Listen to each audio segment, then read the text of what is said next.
Bueno, muchas gracias, doctor Alberto. La verdad es que ha sido interesantísimo y hay multitud de preguntas.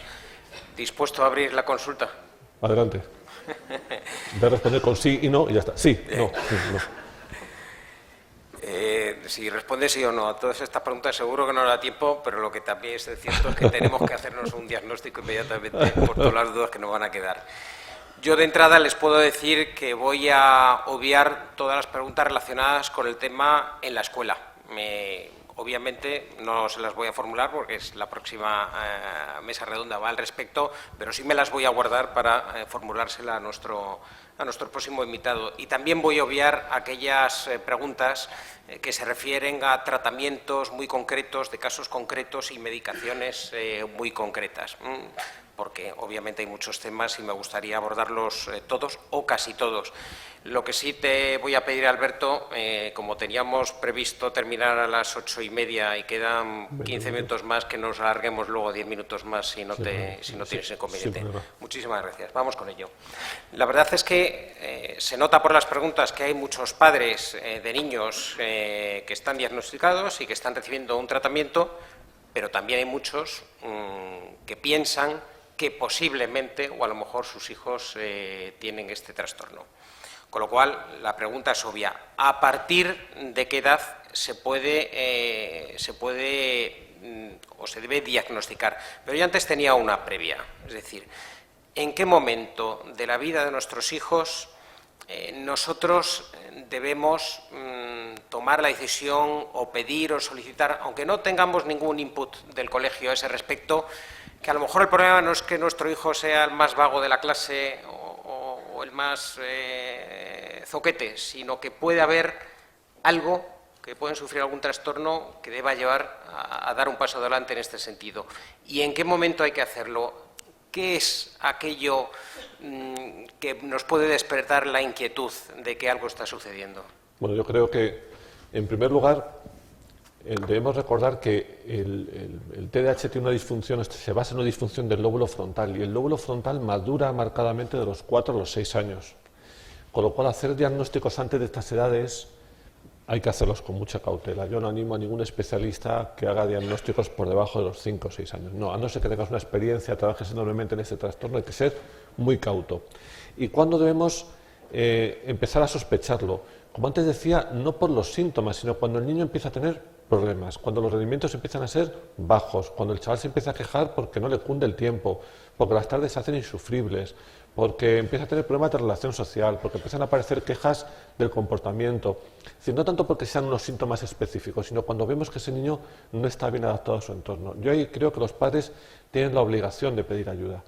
Y luego pues ya formaremos, y llevamos años haciéndolo, a pediatras, otros especialistas, para que esos diagnósticos se puedan hacer entonces de forma temprana, pero mucho más por la repercusión que los síntomas generan que por los síntomas en sí mismos. Es decir, cuando el chico, me parece imposible que un niño con 6 años se le pueda considerar vago. Imposible. Si un niño con 7 años está yendo muy mal en los estudios, tiene una familia preocupada, una profesora sensata, y ese niño va mal en los estudios, algo está pasando. Ese niño o no entiende, o no comprende, o no atiende, o algo está pasando. Y hay que pedir ayuda y ver por qué está ocurriendo eso. Alberto, ¿es algo que surge desde el principio, digamos, desde que empiezan los estudios de infantil? Bueno, infantil tiene menos de esos 5 años que decías, ¿no? Pero en primaria, o puede surgir de pronto al comenzar los estudios de la ESO. No, los síntomas están presentes siempre, prácticamente siempre en etapas muy tempranas. Otra cosa es que la repercusión y que el paciente lo empiece a pasar mal puede aparecer posteriormente. Es decir, tenemos chicos, sobre todo chicas, que son chicas muy trabajadoras, muy organizadas, con un problema de atención marcado, que las pobres aguantan bien la primaria, llega a la secundaria, por ejemplo, y se meten unos batacazos monumentales, que son las chicas que hay que diagnosticar tempranamente. Y lo que comentaba antes, hay que acordarse que el déficit de atención, igual que el trastorno específico de lectura, es un hándicap, pero no es una imposibilitación para hacer muchas cosas. Y las mujeres en ese aspecto suelen ser las de diagnóstico más tardío, porque suelen compensar mucho mejor con ese buen funcionamiento ejecutivo que caracteriza a la mujer frente al hombre, ¿no? Bueno, en este momento tenemos un 70% de mujeres que se examinan en selectividad frente a un 30% de hombres, ¿no? Eso es un indicativo de su inteligencia, entendiendo por inteligencia algo más que el CI, ¿no? ¿Se puede diagnosticar en un adulto y se debe tratar? Se puede diagnosticar si lo tiene y se debe tratar si el paciente lo sufre. Y digo si lo sufre. ¿Por qué? Porque yo puedo tener síntomas, ser despistadillo, dejarme la puerta del baño abierta y eso a mí no me parece un trastorno. Ahora, si me dejo la puerta de la entrada de casa abierta cuando me voy de vacaciones, a lo mejor sí es un trastorno. Si tiene un déficit de atención y el paciente y la familia lo sufre, hay que valorarlo. Antes has mencionado, volviendo al caso de los niños, diferente sintomatología, por así decirlo. Pero, ¿y cuándo que se deben tener en cuenta como un todo? Porque te puedes encontrar con niños que realmente tengan ese déficit de atención o de comprensión en la escuela, pero luego, por otro lado, no tengan ningún problema de relación con los demás. ¿Es así? Efectivamente. Yo cuando escucho lo de visto un TDAH, visto todo, me parece un comentario grotesco. No, visto un TDAH menos sé de TDAH. ¿Por qué? Porque cada niño es diferente. ¿Y por qué cada niño es diferente? Si queremos meter la sintomatología que caracteriza este trastorno y la metemos en una coctelera y sumamos a mi madre, y sumamos a mi padre, y sumamos mis competencias sociales, fuera del TDAH, mis competencias sociales, y sumamos mi autoestima, y sumamos mi habilidad para el deporte, que en España ser un gran deportista es un factor a tener en cuenta, y sumamos mi físico, porque yo sé, si soy una chica guapa o un chico guapo, también eso es muy importante, y sumamos mi bagaje histórico de profesores, y sumamos dónde vivo, y sumamos si es un ambiente rural o no rural, y sumamos y los metemos todos en una coctelera. Es imposible que con tantas variables salgan dos cócteles iguales. Y esto es lo que expresa la enorme variabilidad sintomática de estos niños, que les une un patrón común, pero que cada uno tiene, como se dice literalmente y coloquialmente, su padre y su madre. Muchísimas preguntas referidas a los tratamientos farmacológicos, algunas referidas a temas concretos que voy a obviar y otras más de carácter general. Hay muchísimas referidas a cuándo suspender los tratamientos farmacológicos, a qué edad se deben iniciar y, sobre todo, cuándo suspenderlos. ¿Se puede mantener hasta la adolescencia, hasta la época de esta universidad, hasta que son adultos, de por vida? ¿Tienen efectos adversos? Estaba pensando antes que cuando me habéis pedido que si esta charla se podía grabar, espero que mi mujer no la vea. Porque voy a contar una anécdota de mi mujer. Hace 3 o 4 años estábamos a punto de salir de vacaciones y mi hija, la mayor, estaba con una faringoamigdalitis, sin fiebre, una plaquita puntiforme. Y dice mi mujer, ¿qué hago? ¿Le pongo antibiótico o no le pongo? Porque claro, yo esperaría, pero si mañana empieza con fiebre estando en el avión, pues qué faena. Y a mi mujer le dije, pues ponle antibiótico. Y mi mujer me dijo, pero así, sin verla. Digo, bueno, tú ya la has visto, pon antibióticos, son 5 días. Hombre, pero es que poner un antibiótico para nada. Y dije, pues vale, pues espérate mañana, no se lo pongas. Joder, y si mañana está fatal en el avión, pero estas cosas te pasan a ti también, entiendo, ¿no? Y yo le dije, pues pónsela. O sea, que a ti te da igual ponerle antibiótico a tu hija o no ponérselo, es que te da lo mismo. Lo que quería decir con este ejemplo es que es un antibiótico que va a durar 5 o 7 días. Es un tratamiento corto. Yo siempre digo a mi mujer que ella tiene una ventaja con los tratamientos, que la mayor parte de sus tratamientos tienen un principio y un fin, que ella delimita perfectamente. Si es una neumonía, tantos días, si es nada. Pero en el trastorno por déficit de atención sabes, y a veces te cuesta saberlo y definirlo claramente, cuándo empiezas, pero a veces te cuesta muchísimo saber cuándo vas a terminarlo. Desde luego, hay que pensar que la adolescencia va a ser una etapa en la que el paciente con mucha frecuencia va a estar tratado, pero no siempre. Yo muchas veces quito el tratamiento algunos días, veo cómo está, el chaval empeora, lo mantengo, lo retomo, no empeora, lo quito una temporada más larga, etc. Y luego antes decíamos que esto es un trastorno sustentado en la demanda. Es decir, si estos chicos no estuviesen escolarizados, muchos de estos chicos no tendrían que tomar nada. Y esto es una realidad. Y no es lo mismo que uno de mis pacientes con 18 años y con un déficit de atención todavía manifiesto se ponga a trabajar en la Mutua madrileña de administrativo, y digo la Mutua por donde estamos. Por citar un buen sitio. Por citar un buen sitio. Antes he estado a punto de ponerlo también en conflicto de intereses, porque yo tengo aquí mis coches y eso. Bueno, no lo quería poner. No es lo mismo trabajar administrativo que hacer una doble titulación universitaria. No es lo mismo porque la demanda ambiental para la atención de ese chico va a ser muy superior. Una de mis pacientes estrella, una magnífica abogada, una chica estupenda, que yo la llamaba Sor Citroën, porque pues era con el coche, el despiste absoluto. Me decía, Alberto, es que cuando me tomo el tratamiento llego a la facultad con mi pulguilla y no miro los retrovisores. Yo decía, madre mía, esta chica se va a matar antes de ser abogada. Y esta chica le quité el tratamiento en los últimos cursos, iba muy bien, y me ha vuelto hace poco porque está haciendo un máster, y la pobre dice, Alberto, es que esa mega concentración para algo tan denso, y le he tenido que poner un tratamiento para unos meses, porque es una chica que en su día a día está funcionando a las mil maravillas. Pues depende de la demanda, depende de cómo a mí me esté afectando esa demanda, si yo la puedo asumir o no la puedo asumir. Menos mal que no va a preparar oposiciones a la abogacía del Estado. Bueno, pero yo diría que es una magnífica profesional, ¿eh? O sea, que si fuera por eso, ser despistado, yo creo que la diversidad... No digo por la prolongación del tratamiento, y esto me lleva a la otra pregunta, otra pregunta que se hace mucho en los tarjetones que hemos recibido. ¿Son habituales los tratamientos de por vida? No, son poco frecuentes.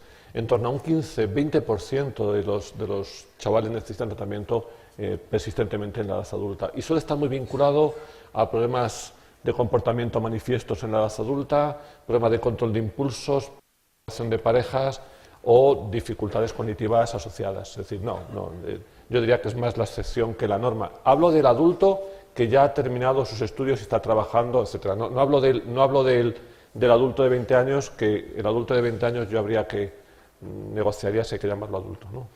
¿Aparecen efectos adversos como puedan ser la depresión? No, la depresión no, pero es cierto que algunos pacientes se quejan de que el tratamiento a veces les tiene muy inhibidos, ¿no? El chaval se siente demasiado parado, demasiado inhibido, y cuando eso ocurre hay que buscar otras opciones. Esto lo ponemos para ayudar al niño, no para generarle otros problemas. Y cuando tú con cualquier tratamiento generas otro problema, yo creo que hay que buscar alternativas. No se trata de solucionar el problema con otra cosa, ¿no? Pues me voy a tomar aspirina y como la aspirina me va bien para el dolor de cabeza, pero me da dolor de estómago, me tomo omeprazol. Y el omeprazol resulta que me dificulta ir al baño, y entonces voy y me tomo un laxante, y el laxante me irrita las zonas bajas, entonces me pongo una crema por las noches para que no me irrite. No, eso no tiene lógica, ni con la aspirina, ni con tratamientos para el déficit de atención. Una vez diagnosticado el trastorno,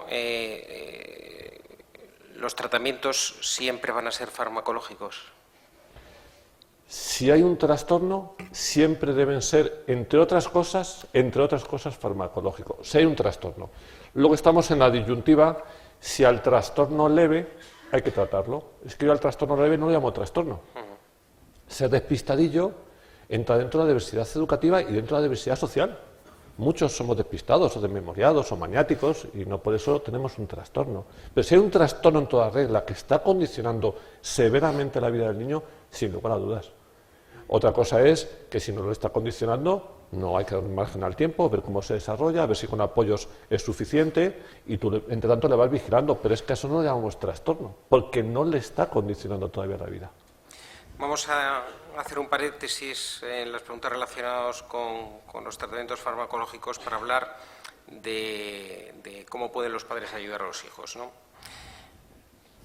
Obviamente, los niños, bueno, pues al margen de tener un trastorno, bueno, pues tienen un determinado, sin duda alguna, pues tienen un comportamiento en la clase, en los estudios, en la concentración y tal, en casa, al hacer las tareas, preparar los exámenes. Los castigos por no aprobar, por no hacer los trabajos, por no hacer las tareas, es algo que se debe obviar por completo, es algo que se debe dosificar. ¿Cómo actuar en este sentido? Estando o no estando diagnosticado el... Sí, yo creo que es muy complicado. Yo creo que la educación es realmente es un arte, y hay personas que nacen con ese arte y otros que no la tenemos, ¿no? ¿Es necesario el castigo? El niño suele responder muy mal al refuerzo negativo, suele responder muy mal. Y estos chicos en concreto aprenden muy poco de sus experiencias negativas, pero incluso a veces de sus experiencias positivas, porque su memoria de trabajo es baja y entonces al día siguiente le has castigado con no sé qué historia y el día siguiente te la vuelve a hacer igual. Entonces el refuerzo negativo, contundente, castigo severo, no suele ser rentable. Ahora bien, ¿significa que a un niño no hay que castigarle y entonces al TDAH? No, si un niño ha tenido un comportamiento puntual que se sale de la norma, pues indudablemente hay que esos refuerzos positivos o esos supuestos derechos que a lo mejor él tiene de forma transitoria. Lo que tenemos que hacer los padres es intentar ponderar, y esta es la parte más complicada, ¿no? Ponderar si el castigo o el premio que yo le estoy dando a mi hijo es adecuado a lo que ha sucedido. Y ahí es donde los padres fallamos muchísimo, ¿no? No es infrecuente que todos los padres castigamos un mes. ¿Estás castigado un mes sin televisión? Como hice yo un día con mi hija la mayor y mi mujer me dijo, cariño, ¿un mes sin televisión? ¿Pero tú sabes lo que es un mes sin televisión? Un mes sin televisión en España es imposible, y tiene razón, un mes sin televisión es imposible. ¿Y por qué castigamos así? ¿Por qué castigamos con esa grandilocuencia, ¿no? Castigado, no sé cuánto tiempo. Pues porque estamos desesperados. Porque llegas un día de casa, ese día del tráfico que comentaba antes, que te ha llovido, que no sé qué, que llegas enfadado y que tu mujer encima te está esperando con el mazo de rollos de amasar el pan, y tu hijo te dice no sé qué historia, entonces sueltas ahí lo primero que te escapa, y entonces lo difícil es ponderar. Entonces yo creo que tenemos que ser sensatos, debemos ser pacientes, entender con todos los niños, pero con estos particularmente, que ellos no hacen las cosas mal porque quieran, sino porque muchas veces no pueden o saben hacerlas de otra manera. Insisto, que esa recomendación a veces es muy sencilla para el profesional, pero muchas veces la madre, pues, digo la madre de nuevo, por esa convivencia más habitual, pues está desesperada. Y bueno, pues tendrá que tener mucha paciencia y como decía, mucha paciencia, presencia y mucha tranquilidad. Pero ponderar muy bien un castigo, ponderar muy bien un premio también. También es importante, porque los niños también se dan cuenta. Yo a veces he escuchado a padres decirle, hijo, has hecho esta operación de matemáticas también, que vamos a ir al burger y te voy a comprar una hamburguesa. Y yo digo, bueno, por esto no se compra una hamburguesa, quiero decir, por esto puede decir muy bien majo y ya está, ¿no? Pero no se compra una hamburguesa, sino que me compran un BMW, ¿no? Es muy difícil. Muy difícil ponderar. Me estaba acordando, en la película Camino de Perdición, hay un momento en el que Paul Newman le dice a Tom Hanks, está escrito que los hijos están en la tierra para preocupar a los padres. Totalmente, totalmente. ¿Cómo se puede ayudar a organizar el trabajo a un hijo con el déficit de atención sin que esto afecte a la adquisición de responsabilidad y madurez? Es lo que tú decías de tener el profesor todas las tardes, todo el fin de semana. Pero eso es un mito, ¿eh? Eso es un mito. Un niño aprende a nadar mejor con un profesor de natación que sin él. Eso es un mito. ¿Por qué un niño pensamos que va a madurar menos o peor porque esté supervisado? Eso es un mito. Yo no lo he encontrado por ningún lado eso. Y sin embargo eso se sigue perdurando un poco en las coclas, en la retina, del todo, ¿no? Bueno, más que yo creo que se refiere más que a madurar más el que vaya adquiriendo autonomía suficiente para hacerlo por sí mismo y sin esa supervisión. Con 30 años va a estudiar con los padres. De verdad que si vive con los padres. A lo mejor sí. De verdad que es un mito. Yo el año pasado a mi hija Andrea, que entonces tenía 15 años, estando en la playa, me dijo mi hija, papá, te he hecho una carrera de un largo en esta piscina.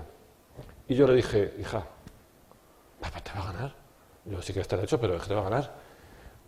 Juro que gané. Pero por el orgullo, joder. Madre mía, es que nada como un tiburón. Y es una pequeñaja, y dije, pero ¿cómo está? Pues porque tiene una técnica, porque ha aprendido de una forma que yo no aprendí. Entonces la supervisión tiene que haber presencia. A veces incluso ayudar en cosas. La demanda escolar en este momento está siendo tan extrema que yo recuerdo una frase que utiliza mucho José Ramón, que vendrá la próxima semana, que él dice que la mejor forma de un padre de ayudar a sus hijos es aprender a falsificar la ortografía de sus hijos.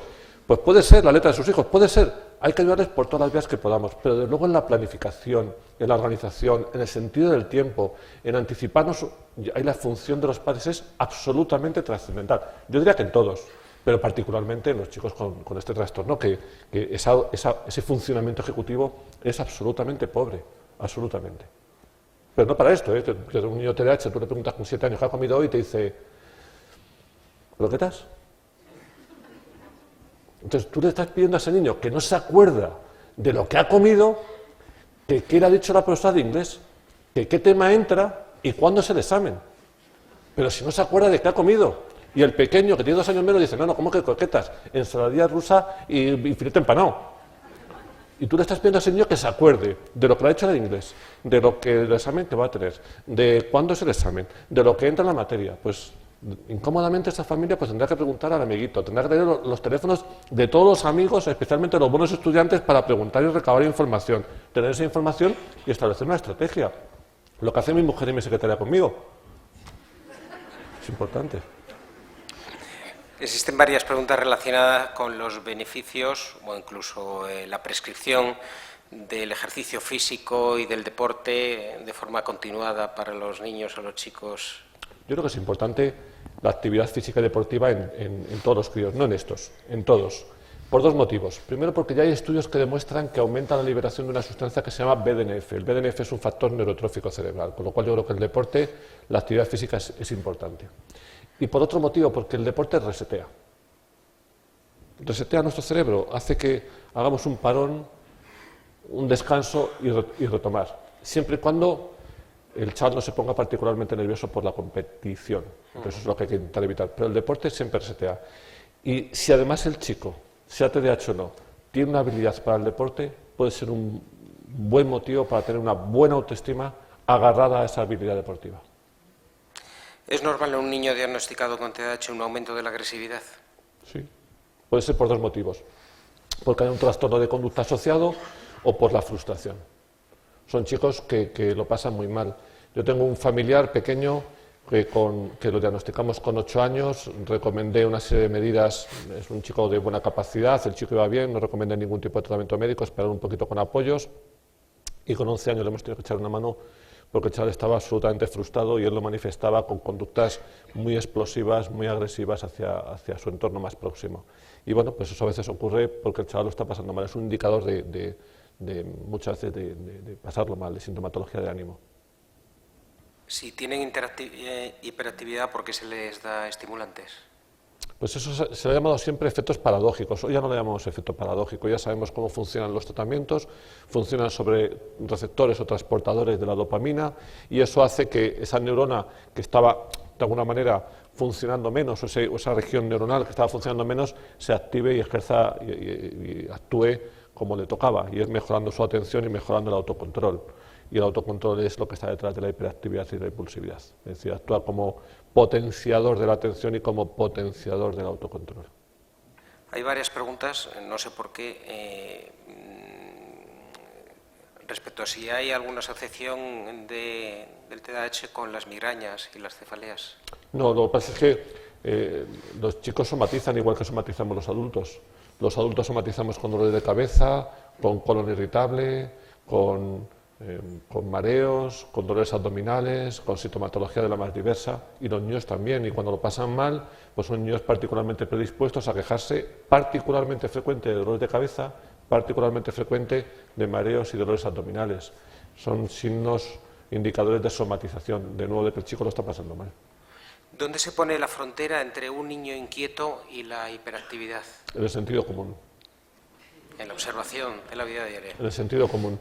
En establecer ese protocolo de evaluación, ver si sus síntomas son marcados, si el chico lo está pasando mal, si la evaluación neuropsicológica nos permite llegar de forma sensata a esos diagnósticos o no, y yo creo que el sentido común es muy importante en cualquier profesión, en la psicología, psiquiatría, neurología, trascendental, el sentido común.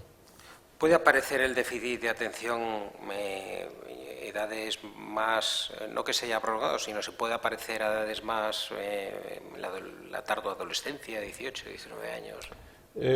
Insisto, como trastorno y como repercusión puede, pero como síntoma, si un chico ha sido marcadamente centrado, atento, etcétera, no ha tenido ningún tipo de problema, ni ha sido despistado, ni ha sido olvidadizo, pensar que un chico de 17, 18 o de 23 años tenga un problema de atención, más que cuestionable.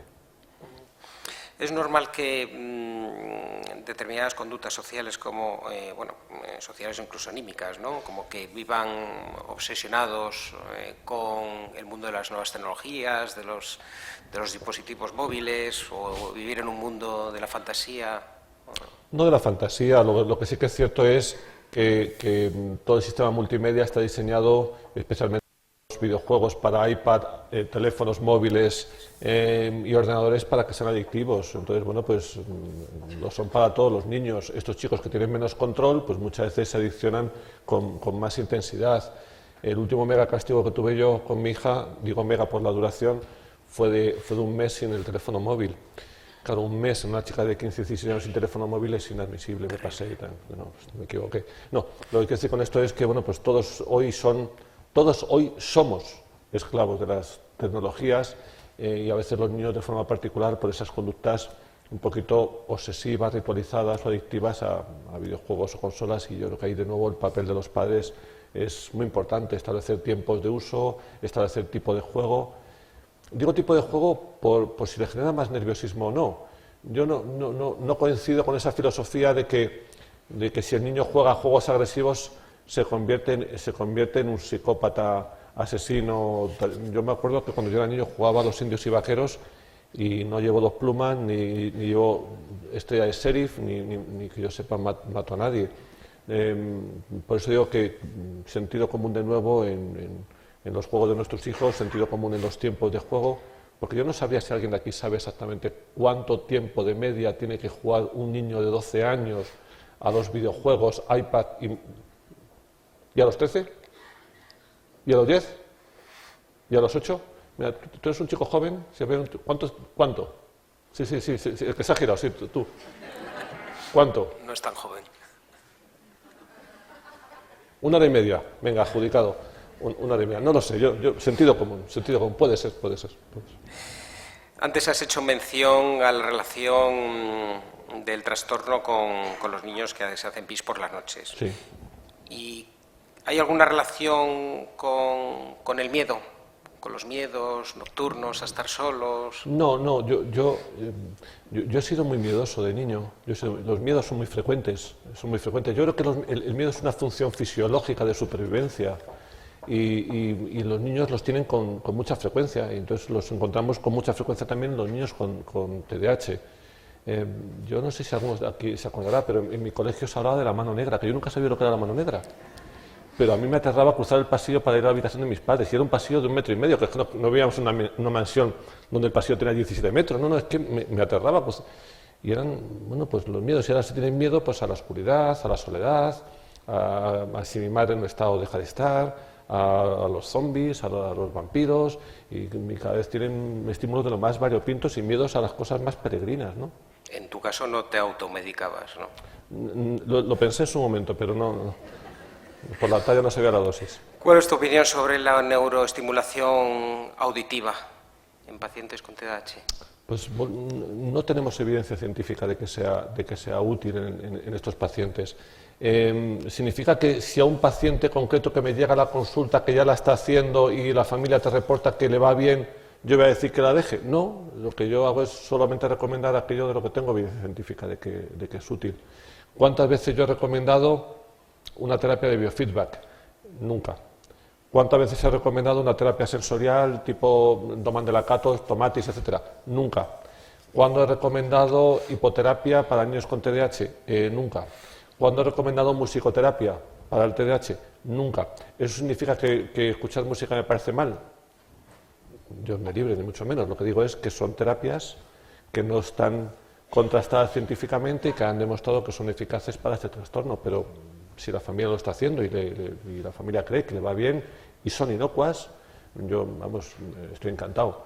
Hay que luego valorar la inocuidad, que la inocuidad a veces los padres la leemos mal. Una terapia en la que el niño tiene que ir 3 veces por semana a un sitio que está en el Quinto Pimiento en Madrid, ¿es inocua?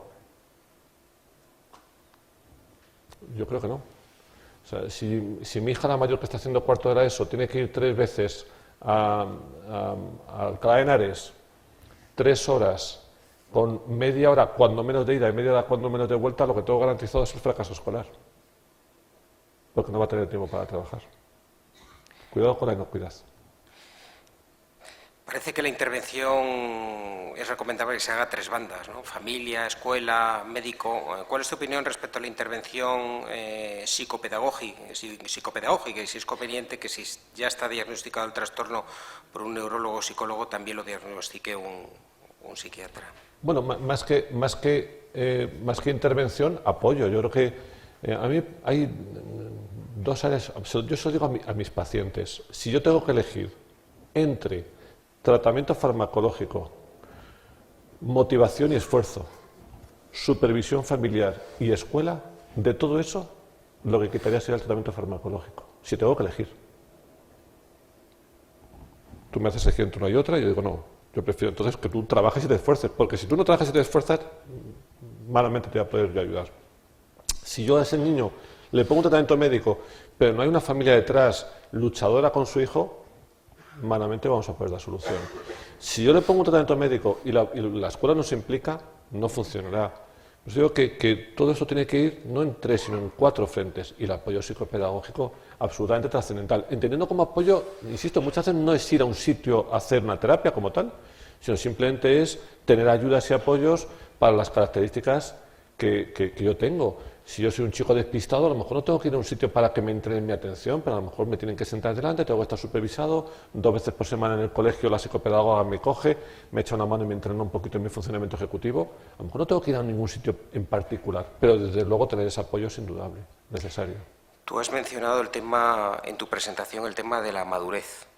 Y mi pregunta es, ¿cuándo se puede decir que un niño, si se puede decir, que un niño es inmaduro? Porque yo creo que son, en teoría al menos, o nos suena que son 2 términos absolutamente antagónicos, y sin embargo sí que te encuentras con a lo mejor un profesor, una profesora de primaria que te dice que tu hijo es inmaduro con 6 o 7 años.